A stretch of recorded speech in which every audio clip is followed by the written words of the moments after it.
chapter 5 from verse 5 inasema ya kwamba na hapa palikuwa na mtu ambaye amekuwa hawezi muda wa miaka 38.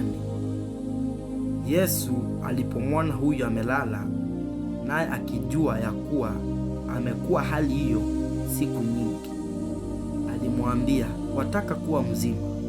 Yule mgonjwa akamjibu, Bwana, sina mtu wa kunitia birikani maji yanapotibuliwa, ila wakati napokuja mimi, mtu mwingine hushuka mbele yangu.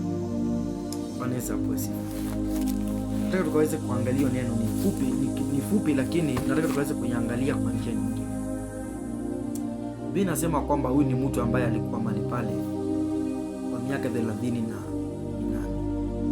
38 years.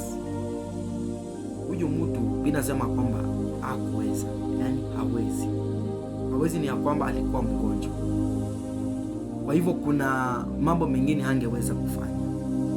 Biblia ya Kiswahili inasema hawezi, na ninazokubaliana na hawezi kwa sababu mtu mgonjwa hawezi akajifanyia chochote. Mtu mgonjwa, watu wa Mungu mnaelewa, mtu akiwa mgonjwa vile anakuanga. Wale ambao washikuwa wagonjwa wanaelewa. Hakuna kitu mtu anaweza jifanyia. Biblia inasema kwamba ni kwa siku na si miaka. Inasema ni miaka 30, si mwaka moja, 38. You can imagine that. Mtu mgonjwa for 38 years. Huyu mtu amekuwa hawezi kufanya chochote. Basi Yesu Kristo akafika mahali pale. Kama hizo ungependa kupona. Huyu mtu akasema ya kwamba mimi nimekosa mtu wa kuni.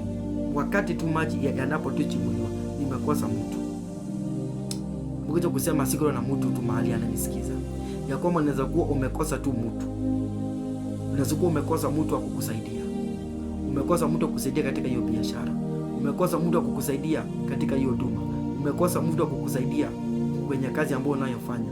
Umekosa mtu wa kuconnect tu ukaweze kuingia kwenye maisha ya kwenye destiny yako.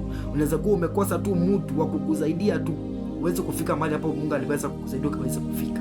Lakini nimekuja kuambia siku ya leo, unaweza kuwa umekosa mtu, lakini Yesu Kristo anakuja kwako direct ukimwamini. Huyu mtu alikuwa amekosa mtu wa kumsaidia tu.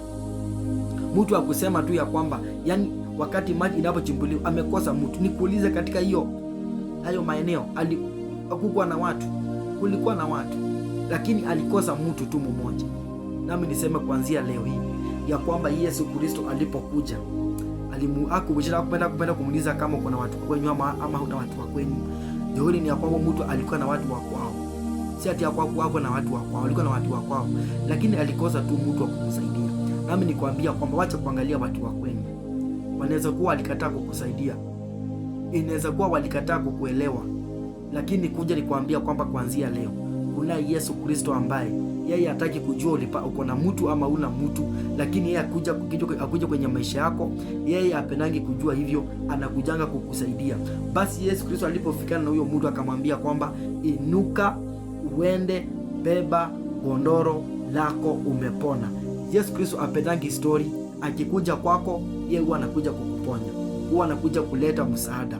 Basi nikwambie siku ya leo kuna Yesu Kristo ambaye akikuja kwako anabadilisha maisha. Idalisho umekaa miaka ngapi, idalisho umekaa siku ngapi, idalisho umekosa watu, idalisho umepata watu, lakini kweli ni ya kwamba ukiwa na Yesu Kristo, idalisho vile umekataliwa, Yesu Kristo akikuja ndani yako analeta msaada mpya na analeta tumaini jipya. Kwa hivyo kuanzia leo umwamini Yesu Kristo, maana ikija ndani yako utaki kujua vile kumekuwa miaka nyingi iliyopita. Yeye anaanzanga na wewe hapo. Siku yote tu ameingia ndani yako, anazalanga na wewe hapo. Hivyo nikwambie kuanzia leo, huyu mtu alilia, aliteseka miaka nyingi, aliumia miaka mingi, lakini Yesu Kristo alikuja tu siku moja akamtoa ile shida. Hivyo nikwambie muamini Yesu Kristo na ingia ndani kwenye maisha yako, na siku hiyo tu unaona vile Yesu ataweza kubadilisha maisha yako. Bwana Yesu akubariki na akapate kuinua katika jina